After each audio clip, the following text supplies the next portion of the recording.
It was a crisp Tuesday morning in October, the kind where the air carried the first bite of autumn through the sleepy streets of Willow Creek, a small town in Ohio where life moved at the pace of a lazy river.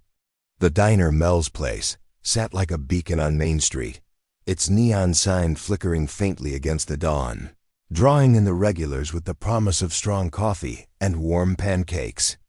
Behind the counter stood Beth Henderson, a woman of 58 whose weathered hands moved with the grace of someone who'd spent half her life pouring drinks and wiping tables. Her graying hair was pulled back tight, and her eyes sharp, kind, and tired, had seen more than most in this quiet corner of America. She'd raised 3 kids here, helped raise 2 grandkids 3 states away, and learned to read people like pages in a worn-out book. The way a hand trembled reaching for sugar, the catch in a breath when someone sat down, it all told her stories louder than words ever could. That morning, the bell above the door chimed, and in walked a man who didn't belong to this world of faded aprons and chipped mugs. Richard Lawson strode in with the confidence of someone who owned the room before he even stepped into it. His charcoal suit tailored to perfection, his silver hair styled like he'd just left a boardroom. Behind him trailed his son, David, an 8-year-old with sandy brown hair and eyes that seemed to carry a weight no child should know. They'd been coming every Tuesday for a month now, ever since Richard moved to Willow Creek to oversee a new manufacturing plant that promised jobs but brought whispers of change. David was a sweet boy, quiet, always clutching a sketchbook he'd scribble in between bites. But today, something felt off. Beth noticed it the moment they sat at their usual corner booth, the one with the view of the old maple tree shedding its leaves. David's left arm hung just a little too still at his side, and when he slid into the seat, there was a slight drag in his step, like his left leg wasn't keeping up. Beth approached with her warmest smile, menus in hand, though she already knew they'd order the same thing: pancakes and bacon for David, black coffee and wheat toast for Richard. "The usual table?" she asked, her voice soft but steady, the kind that invited trust. Richard barely glanced up, his phone pressed to his ear, barking orders about quarterly projections and shareholder meetings. He nodded curtly, guiding David with a distracted hand, and Beth felt a flicker of unease. As she set down the menus, she watched David closer. His smile was crooked, not the playful kind, but uneven, like one side of his face wasn't quite in sync. When he reached for the glass of water she'd brought, his left hand trembled, the fingers curling awkwardly before he switched to his right. Beth's heart gave a quiet thud. She'd seen that look before, back when her own mother's strokes had started subtle at first, then relentless. But this was a child, and children didn't have strokes, did they? She crouched down to David's level, her knees creaking from years of standing shifts. "How you feeling today, sweetie?" she asked gently, her voice a lifeline in the hum of the diner. David tried to answer, his words slurring just enough to make her skin prickle. "I'm okay," he mumbled, but the left side of his mouth didn't move right, and his left eye blinked slower than the other. Richard finished his call with a sharp, "We'll discuss this later," and turned to Beth with a look that could have frozen the coffee pot. "He's fine," he said, his tone clipped, dismissing her concern before she could voice it. "Just tired from school. Can we get the order going?" Beth nodded, but her mind wouldn't let it go. She'd spent 12 years at Mel's, serving farmers, truckers, and families with secrets they didn't speak aloud, and she'd learned to trust her gut when it whispered trouble. As she poured Richard's coffee, she caught him watching David with that distracted pride of a man too busy building an empire to see the cracks in his own foundation. When David dropped his fork trying to cut his pancakes, Richard picked it up without a word, his focus already drifting back to his phone. Beth lingered nearby, her apron stained with years of service, and felt the weight of something unspoken hanging the air. This wasn't just fatigue. This was a boy crying for help in a language his father couldn't hear. And as the morning rush picked up, with the clatter of plates and the murmur of voices, Beth couldn't shake the feeling that time was slipping away faster than the leaves falling outside, faster than she could catch with her calloused hands. What would happen if no one listened to the quiet signs she'd seen? The question lingered, heavy and unanswered, as she moved to the next table, her eyes drifting back to that corner booth where a $1 million mistake was unfolding. The morning rush at Mel's place swelled with the usual hum of chatter and clinking dishes, but Beth's mind stayed tethered to that corner booth where David sat, his small frame dwarfed by the oversized cushions. She moved through her tasks with the practiced ease of a woman who'd memorized every crack in the linoleum floor, wiping tables and refilling coffee cups, yet her eyes kept drifting back to the boy. His left arm rested limp against the table now, no longer just a subtle lag but a noticeable stillness, like a puppet with a cut string. When he reached for his chocolate milk, his right hand did the work, steady but strained, while his left hand stayed curled against his thigh, trembling faintly as if it wanted to move but couldn't remember how. Beth's chest tightened. She'd seen that kind of weakness before. Her mother's hands had faltered the same way years ago, a warning sign no one caught until it was almost too late.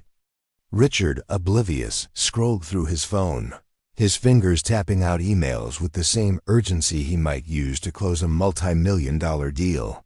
He'd built an empire on quick decisions and sharper instincts, but here, in the warm glow of this diner, those skills seemed to blind him to the fragility sitting right beside him. Beth approached with a fresh plate of pancakes, her steps deliberate, and set it down with a smile she hoped hid the worry gnawing at her. "Here you go, sweetie," she said to David, her voice soft as a lullaby. He tried to thank her, but the word came out garbled, his tongue tripping over itself, and the left side of his face stayed slack, a shadow of the smile he meant to give. Richard glanced up, annoyed, and waved a hand dismissively. "He's just mumbling because he's sleepy. Kids these days, always up too late with those video games." Beth bit back the urge to argue, her years of dealing with stubborn customers teaching her patience, but her gut screamed louder now. Lawson, she ventured, keeping her tone gentle. "I've been watching David these past few weeks. His arm and his speech, they don't seem right. Maybe a doctor should take a look." The air shifted, and Richard's eyes narrowed, a flicker of irritation crossing his face. He leaned back in the booth, his posture radiating the kind of confidence that came with wealth and power, and let out a short, sharp laugh. "A doctor? For what? He's 8, not 80. You're just a waitress. Beth, stick to pouring coffee and leave the parenting to me." The words hit like a slap, public and cutting, and a few heads turned from nearby tables, the hum of conversation dipping as people caught the edge in his voice. Her cheeks flushed, but she held her ground, her hands tightening around the coffee pot she still held.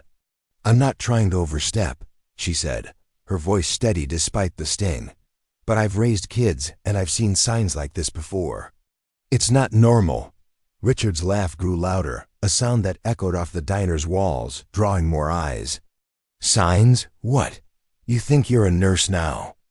"I've got the best doctors on speed dial, and they haven't said a word about this. Maybe you should worry less about my son and more about your tips." The insult hung heavy, a mix of class and condescension, and Beth felt the weight of every eye in the room, customers who'd known her for years, now watching as she was reduced to just a waitress. David shrank into the booth, his good hand clutching his sketchbook, and she saw the flicker of shame in his eyes, like he blamed himself for the scene. She stepped back, nodding curtly, her pride bruised but her resolve hardening.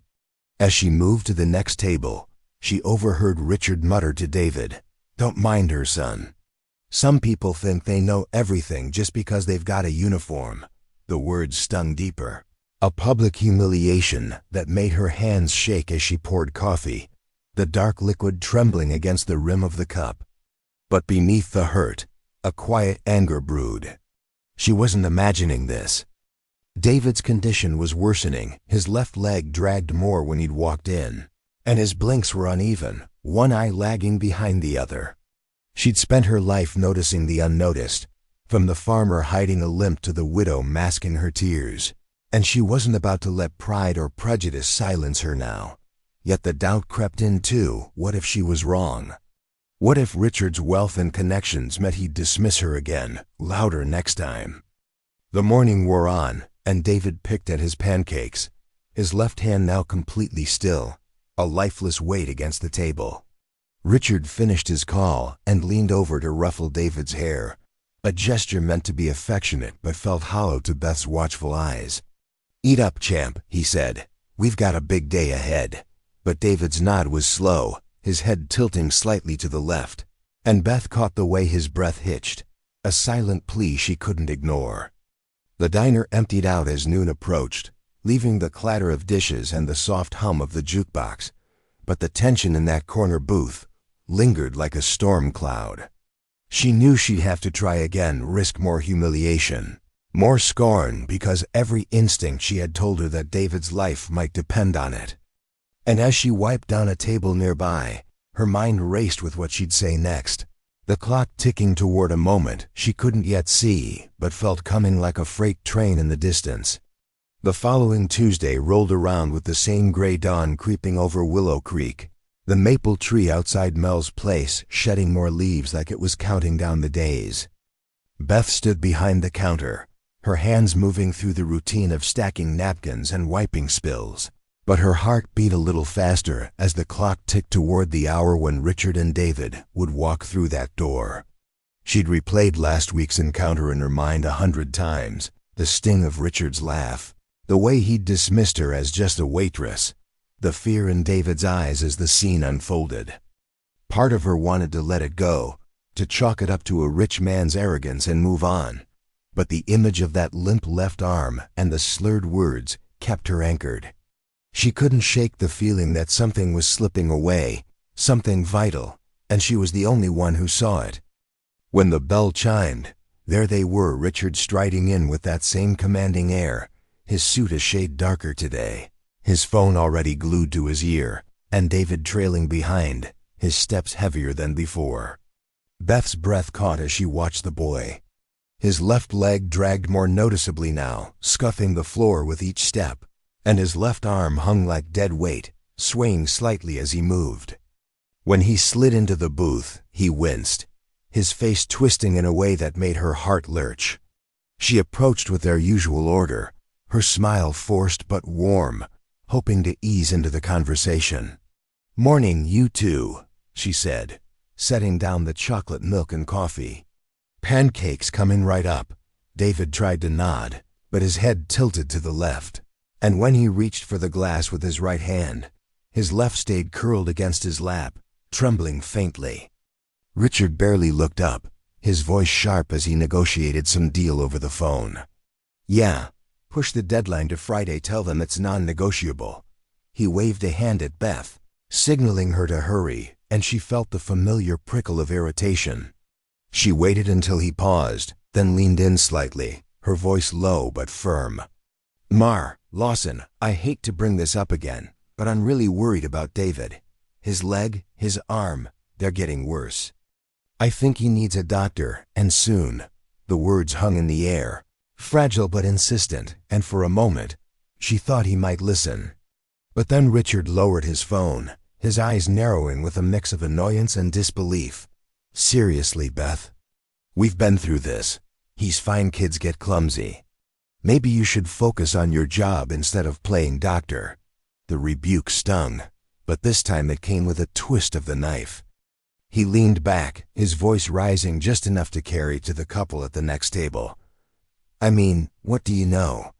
You're just a waitress with a mop and a hunch. I've got specialists on retainer, real experts who haven't flagged a thing." The couple glanced over, their curiosity tinged with judgment, and Beth felt the heat rise to her face.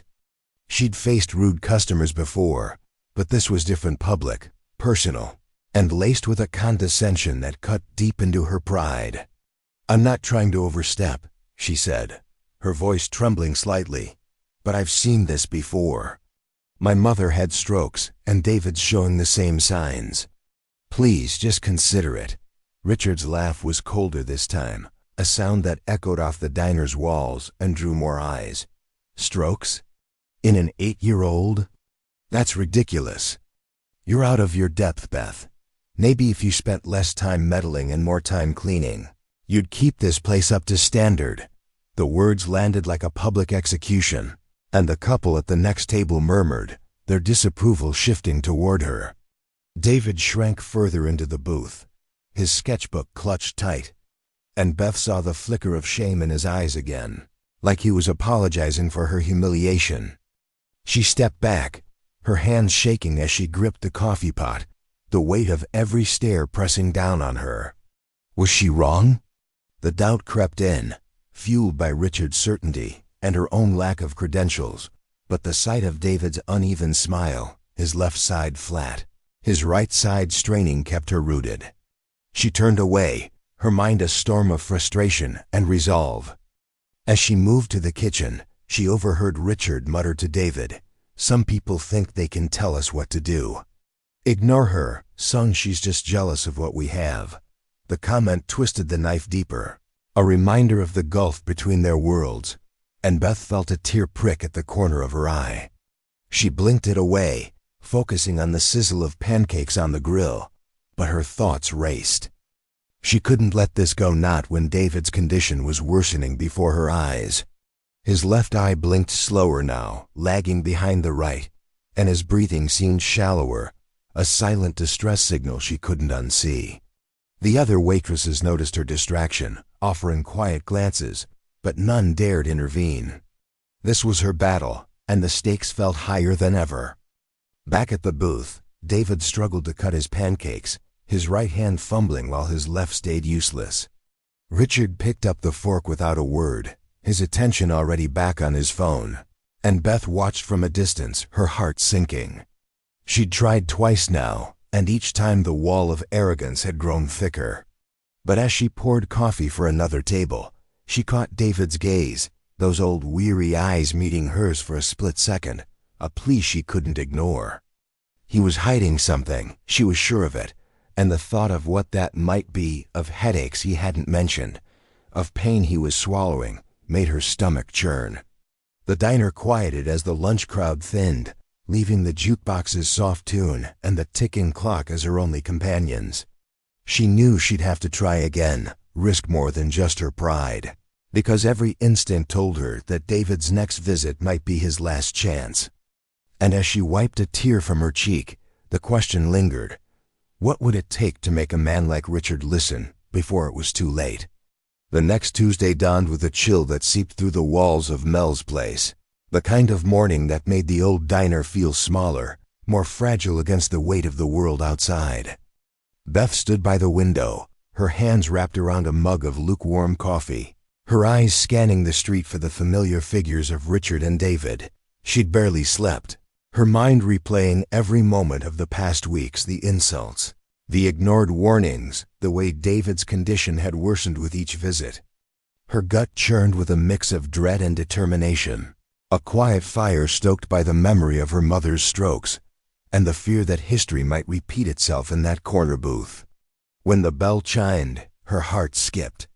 There they were, Richard striding in with his usual confidence, phone to his ear, and David shuffling behind, his left leg dragging so badly now that he nearly stumbled at the threshold.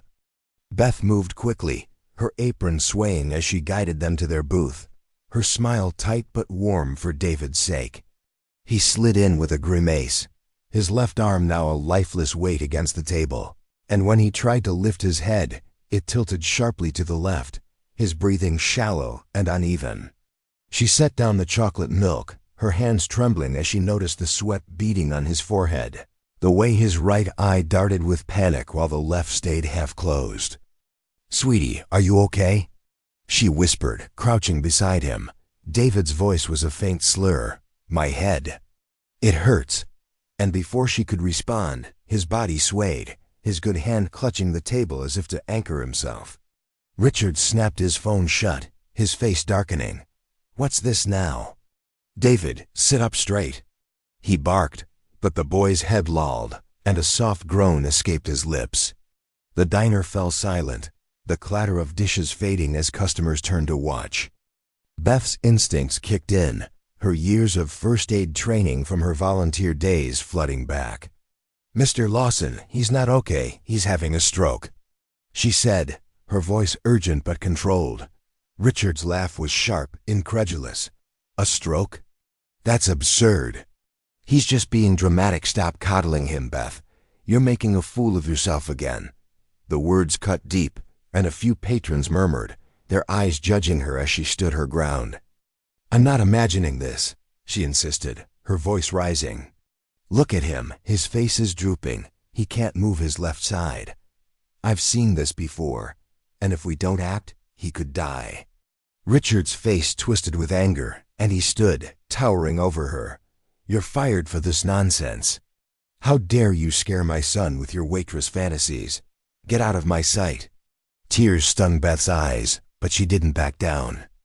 David's body slumped further, a garbled cry escaping as his right hand flailed weakly. The room spun for her, the humiliation burning, but her focus locked on the boy.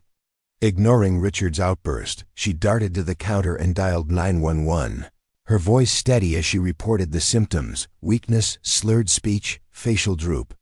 The operator's calm instructions grounded her, and she returned to the booth, kneeling beside David as he gasped for air. Richard grabbed her arm, his voice a growl. "I said stop. You're ruining everything." But before he could pull her away, David's eyes rolled back, his body convulsing slightly, and the diner erupted in gasps. A woman at a nearby table stood, her voice trembling. "She's right, he needs help now." The weight of the moment crushed Richard's arrogance, and he froze, staring at his son as the reality sank in. The paramedics burst through the door minutes later, their movements swift and precise, and Beth stepped back, her hands shaking as they stabilized David. Richard sank into the booth, his face pale, the phone slipping from his grasp. "What have I done?" he whispered, the first crack in his armor. Beth watched as they loaded David onto the stretcher, his small frame dwarfed by the medical gear, and felt the sting of Richard's words mixed with the relief of action taken. The crowd parted, some whispering about the crazy waitress, others nodding in quiet respect, but she didn't care. She'd risked everything: her job, her dignity, and the open loop of David's fate hung heavy as the ambulance doors closed, sirens wailing into the distance. Would her persistence save him, or had she pushed too far against a wall of wealth and pride? The emergency room at Willow Creek General became a sterile cage for Richard's racing thoughts, the fluorescent lights buzzing overhead as he paced the linoleum floor. Hours blurred into a haze, each tick of the clock a hammer against his chest, and Beth sat quietly in the waiting area, her hands clasped in her lap, a silent pillar amidst his chaos. She'd followed the ambulance, her presence a quiet defiance against the humiliation he'd heaped on her. And now she waited, her eyes fixed on the double doors where surgeons worked to save David. Richard's mind replayed every missed sign, the dropped fork, the slurred words, the way he'd laughed off Beth's warnings. He sank into a chair, his head in his hands, and a memory surfaced unbidden. His own father, a stern man who dismissed tears as weakness, leaving Richard to build walls of success to prove his worth. Had he done the same to David? After what felt like an eternity, Dr. Patricia Reeves emerged, her scrubs stained with effort, her expression a mix of exhaustion and hope. Richard stood, his legs weak, and Beth rose beside him, her steady gaze a contrast to his trembling hands. "M.R. Lawson, Dr. Reeves began, her voice measured. "David had a pediatric stroke caused by moya disease, a rare condition where the brain's blood vessels narrow, blocking flow. If you'd waited another day, the damage could have been irreversible." The words hit like a punch, and Richard staggered, the weight of his ignorance crashing down. Beth's hand brushed his arm, a gentle anchor. "But he's going to be okay?" he croaked, his voice breaking. "Doctor," Reeves nodded. "The surgery went well. We restored blood flow, and his brain's adaptability should help. He'll need therapy, and there may be lingering effects, but with care, he can recover." Relief flooded Richard, so intense it brought tears he hadn't shed since childhood, and he sank back into the chair, burying his face in his hands. Beth handed him a cup of vending machine coffee, her touch kind despite his earlier cruelty, and he realized she'd been caring for him too. "Doctor," he said, looking up with wet eyes, "this woman saved my son. If she hadn't seen what I missed." Dr. Reeves turned to Beth, her professional respect evident. "You have a remarkable eye. Early intervention in cases like this is critical. Your instincts likely made the difference." Beth shook her head, humble. "Just life experience. My mother had strokes, and I've watched people close. Sometimes you see patterns others don't. When they finally let Richard see David, the boy lay in a hospital bed, groggy from medication, his left side still drooping, but his eyes bright with recognition. "Daddy," he whispered, his right hand reaching out. "I was scared you wouldn't notice." Richard took that small hand, his own trembling as he sat beside the bed, the sterile room fading away. "I notice now, buddy. I promise I always will." David's lips curved into a lopsided smile, and he murmured, "It hurt. My head, but I didn't want to bother you." The confession pierced Richard's heart, a reminder of the calls he'd prioritized, the meetings he'd chased while his son suffered in silence. He leaned closer, whispering, "You're never a bother. I'm here now." Beth watched from the doorway, her own eyes misty, as father and son shared their first real moment in months. She thought of her mother, of the nights she'd sat by her bedside, praying for signs she'd missed, and felt a quiet peace settle over her. But the journey wasn't over. David's recovery loomed ahead, and Richard's transformation hung in the balance. As she stepped into the hall, the hum of the hospital enveloped her, and she wondered what this crisis would forge in the man who'd once called her a fool. Would his pride crumble enough to rebuild something better, or would the weight of his past pull him back?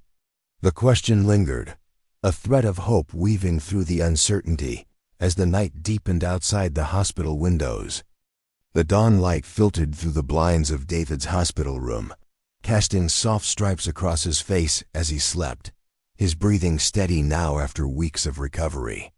Richard stood by the window, his reflection a shadow against the glass, the weight of the past month etched into the lines around his eyes. He'd spent every night here, trading boardroom battles for bedside vigils, and the silence had given him space to think, really think about the man he'd become.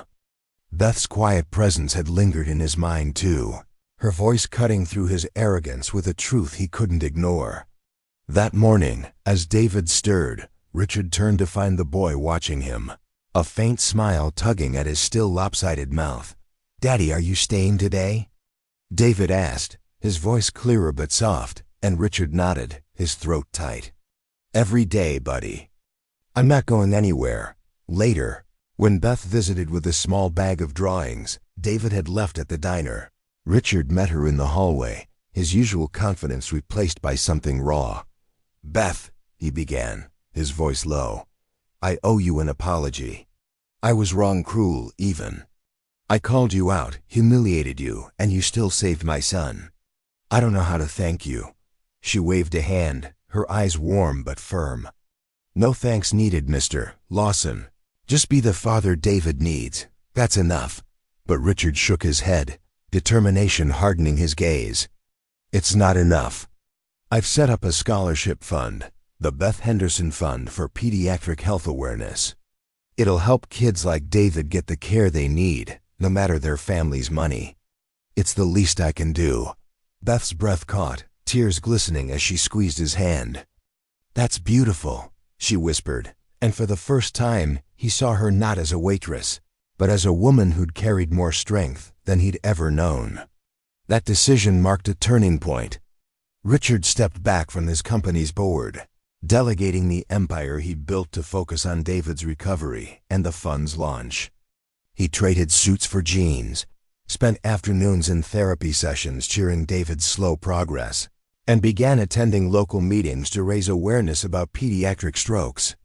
The diner became a quiet refuge too, each visit to Mel's a chance to sit with Beth, learning from her wisdom, her stories of raising kids on a waitress's wage. One evening, as they shared coffee, he admitted, I thought success was about what I could build, but you showed me it's about who I lift up." Beth smiled, her voice gentle. "Sometimes the hardest thing to build is a heart that sees." The fund's first grant went out that week, a lifeline to a family in need, and Richard felt a peace he hadn't known, a redemption unfolding in the spaces he'd once filled with pride. But the question lingered. Could he sustain this change, or would the old habits claw back when the spotlight faded? 3 months later, the spring air carried the scent of blooming lilacs through Willow Creek, and Mel's place buzzed with its usual morning rhythm. Beth stood by the counter, her hand steady as she poured coffee, when the bell chimed and David walked in, his gait still uneven but stronger, his left arm lifting slightly with each step. Behind him came Richard, his casual shirt a far cry from the suits of old, his phone absent, his eyes fixed on his son with a warmth that hadn't been there before. "Miss Beth." David called, his voice bright despite the slight slur, and he rushed into her arms, the hug a testament to his recovery. She laughed, holding him tight, feeling the solid weight of a boy who'd fought his way back. "Look at you, sweetie," she said, ruffling his hair. "You're walking like a champ." David beamed, raising his left arm with a proud grin. "Therapy's helping. It's not perfect, but I can draw again." He pulled out his sketchbook, showing her a picture of the diner, with her behind the counter and him with his dad at the booth. Richard stepped closer, his voice thick with emotion. "Beth, I can't thank you enough. David's back to school, and I've been there for every play, every game. You changed us." She waved it off, but her eyes shone. "You did the work. Mr. Lawson, I just pointed the way." The town had noticed 2 whispers of the diner hero spread, and customers left bigger tips, their respect a quiet tribute. One regular, an old farmer, slipped her a note. "You saw what we all missed." "Thank you." At home, Richard's transformation deepened. He turned the guest room into a therapy space, filled with equipment and drawings David made, each one a milestone. They played catch in the yard, David using his right hand while his left gained strength. And Richard really listened to stories of school friends and dreams of being an artist. One night as they sat on the porch, David asked, "Daddy, why didn't you see I was sick?" Richard's heart clenched, and he pulled his son close. "I was too busy chasing things that didn't matter. But I see you now, and I always will." The Beth Henderson Fund grew too, funding clinics and awareness campaigns, and Richard spoke at local schools, sharing how a waitress's courage had reshaped his life. Beth watched it all with quiet pride, her own reflection in the diner window showing a woman who'd found purpose beyond the apron. But the journey wasn't done. Could this new legacy hold against the pressures of his past success? The summer sun hung low over Willow Creek on a Saturday evening, casting a golden glow through the windows of Mel's place as the diner filled with an unusual crowd. It was August 18th, 2025, and the town had gathered to celebrate the 1-year anniversary of the Beth Henderson Fund, a milestone marked by laughter, tears, and the hum of hope. Beth stood near the counter, her apron swapped for a simple dress, watching as Richard took the stage, a makeshift platform by the jukebox, his presence commanding but humble. David sat in the front row, his left arm stronger now, sketching the scene with a steady hand. "A year ago," Richard began, his voice steady, "I was a man who measured worth in dollars and deals. Then a waitress saw what I couldn't, and my son's life hung in the balance because of my blindness." The room grew quiet, every eye on him as he continued. "Beth Henderson didn't just save David, she saved me. Today, the fund has helped over 50 families, and my company's launching a national program to train staff in pediatric health science. Success isn't what I build, it's what I lift." Applause erupted, and Beth felt tears slip down her cheeks as Richard gestured her up. She joined him, awkward but proud, and the crowd cheered, their respect a balm to the insults she'd endured. David ran to her, hugging her legs, and whispered, "You're my hero, Miss Beth." She knelt, holding him tight. "No, sweetie, you're the brave one. As the night wound down, Richard pulled her aside, his eyes soft. "I've learned to see the invisible, the waitresses, the kids, the quiet struggles. You taught me that." Beth smiled, her voice a whisper. "Sometimes the hardest thing to see is the heart right in front of you." The diner emptied, leaving the jukebox's soft tune and the memory of voices behind. Outside, the town lights twinkled, a reflection of a community changed by one woman's courage. Beth locked the door, her reflection in the glass showing a woman who'd turned humiliation into hope. And she murmured to herself, "We're all just trying to be seen." The legacy lived on in David's sketches, in the fun's reach, in the lesson that wealth fades, but kindness echoes. And as she walked home under the stars, the story closed not with an end, but with a promise that the quiet ones, when heard, can light the darkest rooms. If this moved you, subscribe for more tales of the unseen heroes among us, because sometimes the greatest acts of love come from the simplest hands.